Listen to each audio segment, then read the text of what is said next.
welcome Pastor as he comes to bring the word. Pastor Jeremy. Thank you. You know, I've learned some things about living in Oklahoma. Got me a nice little spread down by the lake. But I've learned that if you go into a Lowe's store and somebody offers you assistance and they don't even work there, you probably live in Oklahoma.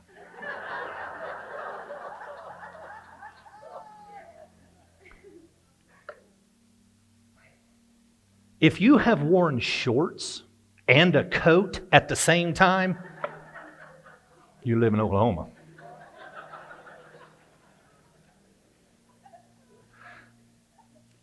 If you have had a lengthy telephone conversation with somebody that dialed the wrong number, you probably live in Oklahoma.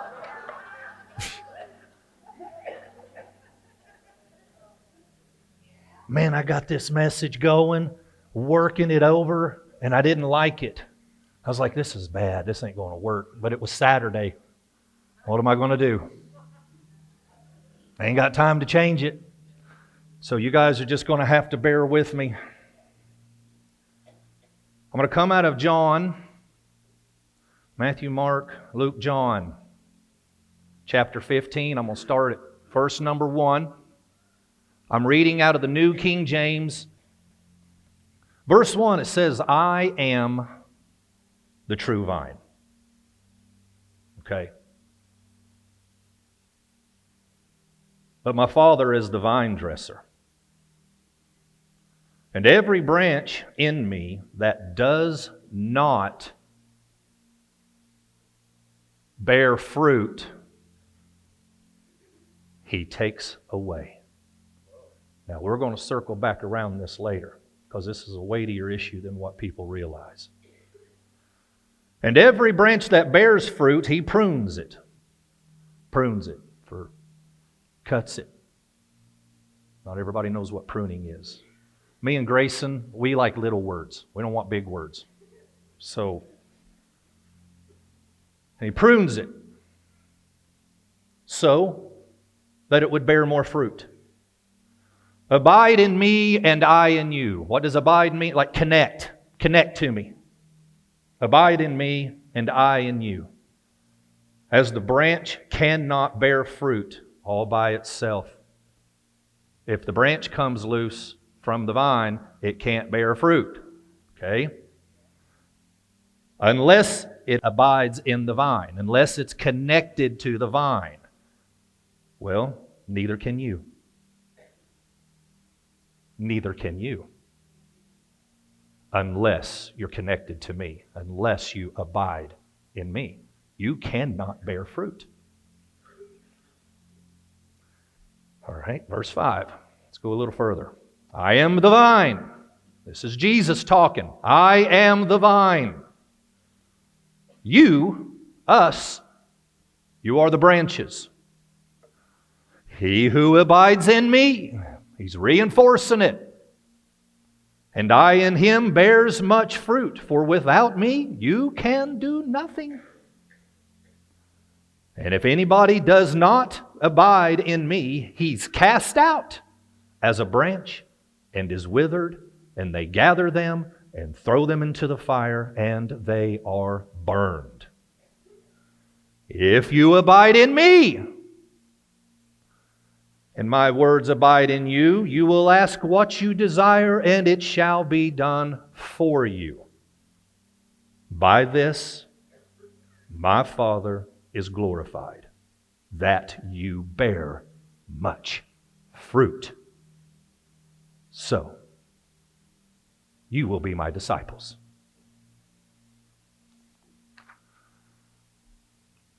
I'm going to tell you something. When God takes away something that you cherish, it can make you bitter. I didn't say when the devil takes something. That's not what I said. Everybody thinks that because you lose something that you cherish, it's automatically the devil. That is not true.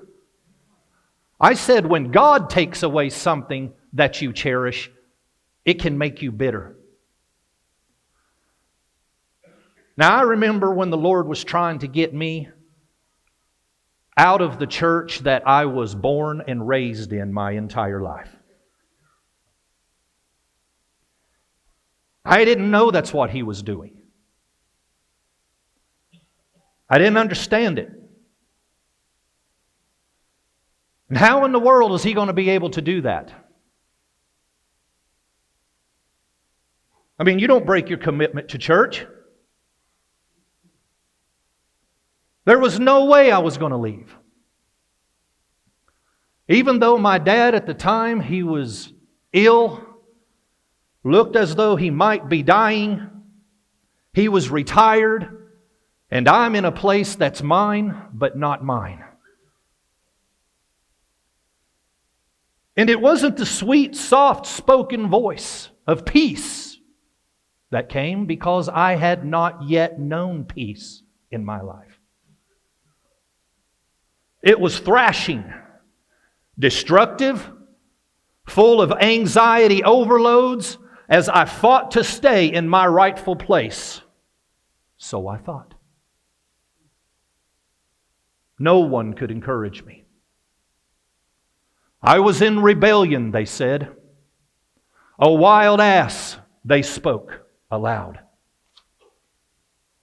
And I would watch my wife and my children go to church 3 times a week as I stood at the door, waving as my wife and children were still in intercession on my behalf for me to return to my rightful place. I had no support, only in an aloneness that could never be explained or described in words. You know, and as time went by, every once in a while, I would bump into somebody from that time frame, and they would say things to me during that time of hardship and grieving that was not very helpful. And I was shocked at the things that people would say to me, even though they were well-intended. My father was not doing well. He was fading away. And people would come up and say things like, you know, God is going to give you double for your trouble. What does that mean when you're hurting? Well, you're going to have such an anointing come out of this that you're not even going to know what to do with it. Well, I don't even know what anointing is anymore. All I know is that I want my place back where I belong. Well, wait until you see how God is going to bless you when you come out of all of this. Well, what's He going to do? Give me a car? Huh? Am I going to get a car for my loss? I mean, what kind of values do you have when you would trade relationships for resources? I was irritated. And I was at the point where I was ready to be finished with God.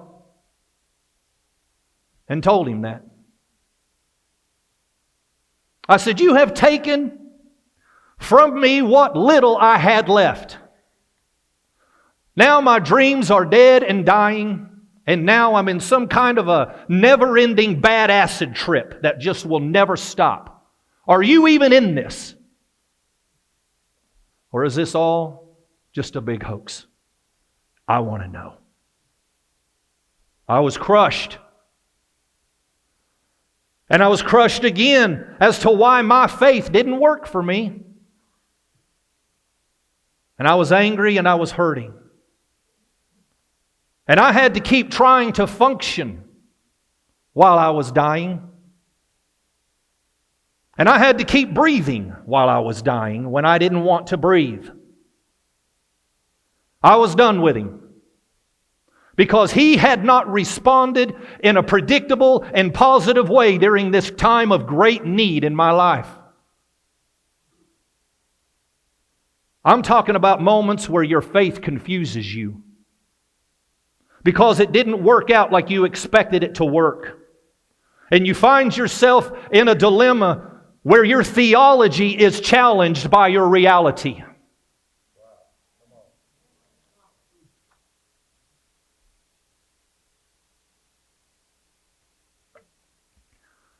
What do you do when your theology does not line up with your reality? What do you do? And you cut off what little fruit I did have? Had to sit and watch it fade away, and people would sneer down their noses as though I was the perfect example of what not to become? Therefore, fulfilling my own internal struggle of prophecy. Man, it ain't like I got any time off to relax. I was trying to build a drywall business. Yeah, I said drywall, a drywall business. Trying to sustain a dysfunctional marriage filled with enormous amounts of rage fits, anxiety attacks, and misunderstandings. With all of the evidence that I have been the whole problem the entire time. I'm talking about discipline while you're under attack.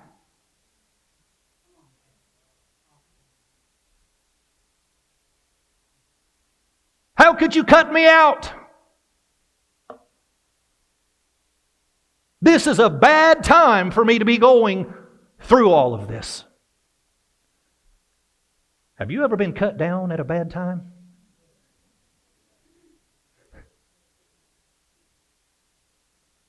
I mean, if it had been some other time, maybe you could have handled it a little better than right now.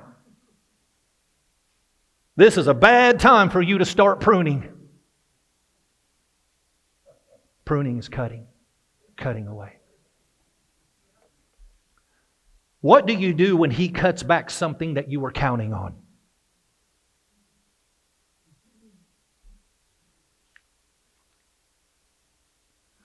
He says that every branch in me that bears fruit, I prune it, that it might bring forth more fruit later. But before I can get the more, I have to survive the cutting and the healing, because it is hard to be fruitful when you're in pain.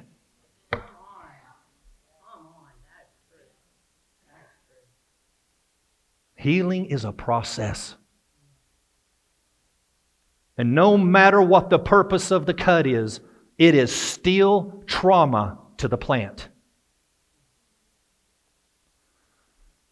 And that plant may turn brown and ugly, look like it's shriveling up, useless, worthless, ain't hanging in there with the other plants, don't look as good as the other plants. Looks like it's going to die. But after it has endured this stage, it will spring forth again. The contract says, if you abide in me. That's the contract. If you abide in me. Jesus in this text spends more time talking about the relationship between the branch and the vine than He does the branch and the fruit.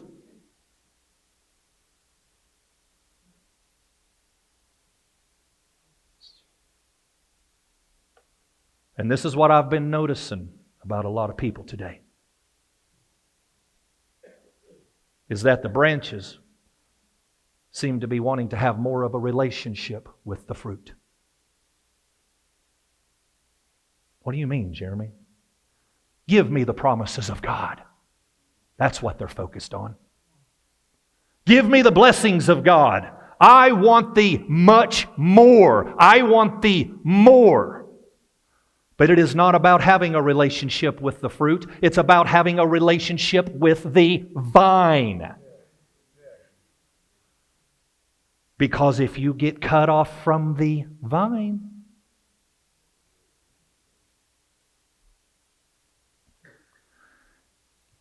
what he's trying to say is that you can make it without the fruit. You can make it.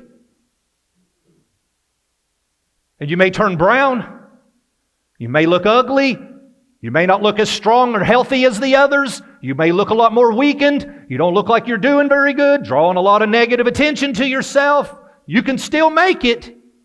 You ain't dead yet. You're still alive, but you ain't looking good. You can survive without the fruit. You can actually make it without having prosperity. And you can make it without feeling good. And you can make it while you're depressed and while you're full of fear. You can make it without the fruit, but you cannot make it without the vine. I wonder how many people listening to me right now were cut off from the vine because you were not being fruitful and you don't even know it.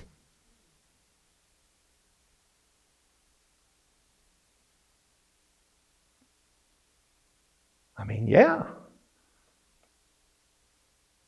You don't struggle with the things that other people are struggling with. All these other people, they all too sensitive and too spiritual and weak. Maybe they're not the problem. Maybe you've been cut off. You can take a tree growing up, and he's young and he's trying to survive the elements. Pretend you're a tree. And the elements are harsh. The season shifts. The insects.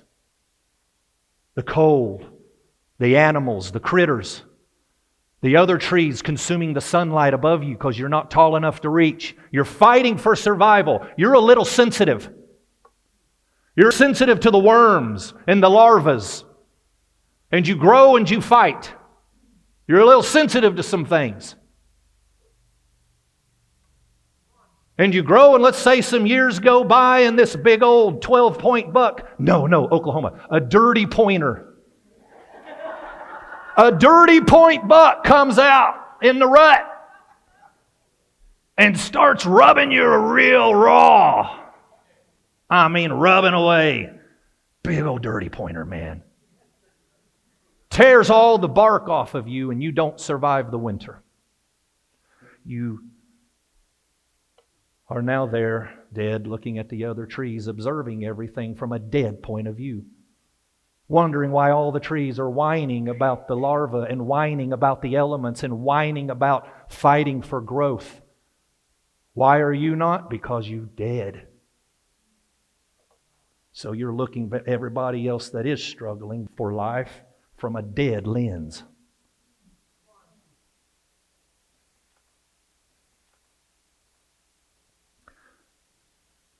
Got all these new people coming up, and the leaders have talked so much about fruit, but you got all kinds of relationships with the promises of God, but not the God of the promise. I mean, you want what Jesus can do, but you don't want Jesus. That's irritating. That irritates you, but you want what He can provide. I mean, you want all the benefits of it. I mean, husbands are going to want their wives to surrender and follow them, but you ain't surrendered.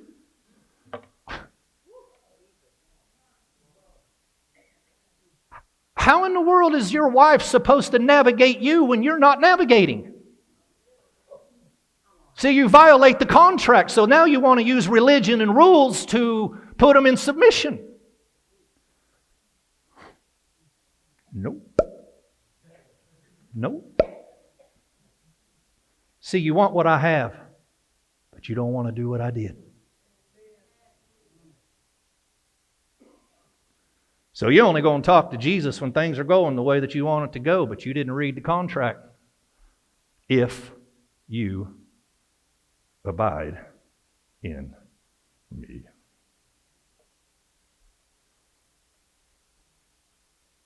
Well, I'm not going to give you that kind of power until you earned it. Oh, Mr. Elisha. Yeah, I know that you want a double portion, but you can't have it. You got to follow me through some stuff. But if you abide, If you're still there, if I go down in the valley and fight for my life and climb back up the mountain fighting for my life, and I go through the storms and I go through the fire, and you're still there? If you're still walking behind me when I get ready to go into the next dimension, then I'll give you a double portion of my Spirit. But I'm not going to give it to you just because you want it. Besides that, by the time I give you my mantle, you're not even going to want the mantle. All you're going to want is me. And then I'll give it to you. A mantle. That is a God-given authority and power that comes only from the Lord. To give you the ability to do what you're designed to do only through Him. That's what a mantle is, sis. See, when you know that I am more important than what I have to give you, I will open up the windows of heaven and I'll pour you out a blessing. Oh, I love blessings. If you abide in me and my word abides in you. That's the contract. Now you can have a double portion of my Spirit. Now I'm going to drop my mantle on you. Because now you see the value of the man and not the mantle.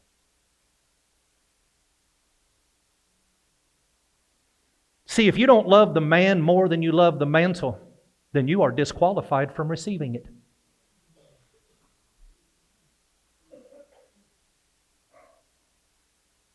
I wonder how many people aborted their assignment because they loved the mantle more than the man that was carrying it. I wonder how many ministers are out there right now.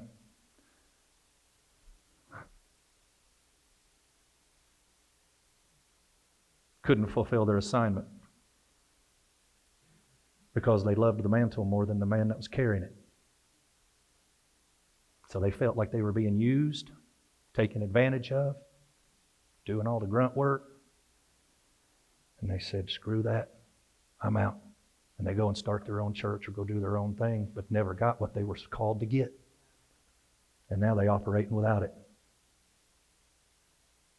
Now that I'm going to drop the mantle, because you see the value of the man more than the mantle. And I'm going to give you some fruit. And more fruit, and much more fruit, if you pass that test. I'm sorry I couldn't give it to you before because I just couldn't give that much power to a fool. But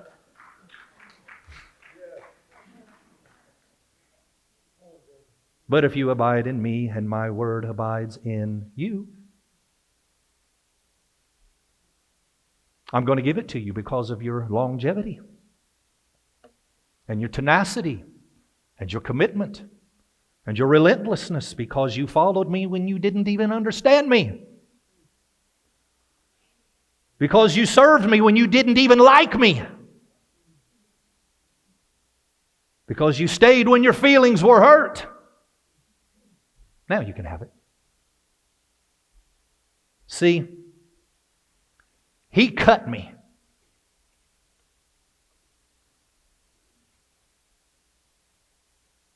He let other people talk about me while He cut me. He let them say I wasn't real while He cut me. He let me be humiliated while He cut me. But He didn't cut me to kill me. He cut me to bless me.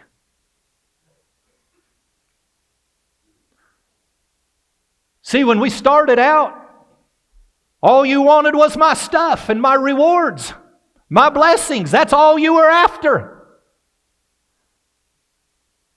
Your priorities are wrong. But after I cut you back, and then you stayed anyways?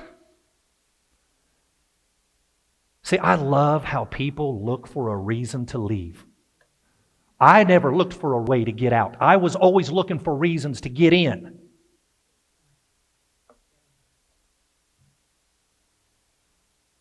I didn't want anything. I didn't want to find a reason.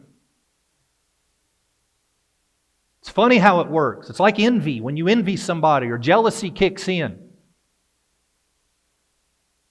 I'm not going there. Instead of looking for a reason to cover that person, you look for a reason to disqualify them. That's what envy does. Problem is the weight of that judgment will crush you in time. It's just a matter of time. See, when we started out, all you wanted was my stuff. But after I cut you back, you stay anyway. And now you can have what you will because now you're saying, not my will, but your will. That's the switch. In the abiding process, in that connecting process, is the transformation of your desires. It will actually change your desires. And what's important to you will change. And what you value will change. He says, now I can trust you with power. You go through all that, I can trust you with power, but I couldn't give you any influence before because you had too much ego. What do you mean ego, Jeremy? Well, this is the way I've always been, and I ain't never going to change. Yep. Good luck with that. It's probably why you ain't struggling.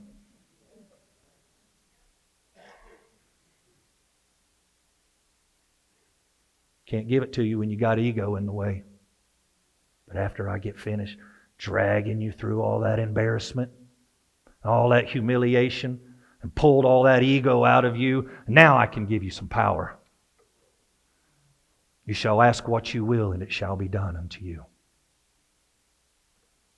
The Word says that my Father is glorified that you bear much fruit. He says that the more fruitful that you are, the more honor the Father gets. The Father gets the glory out of you being fruitful. Why? Because He's the one that put the seed in you that brought it to fruition. It's His seed. Listen, God is not afraid of you being blessed. And God doesn't mind you having things. But He does mind things having you. You hear me, brother? In fact, He's glorified when your prayers are answered, because when you get ready to tell everybody what happened, all you can tell them is, God did that. Yeah, that's true.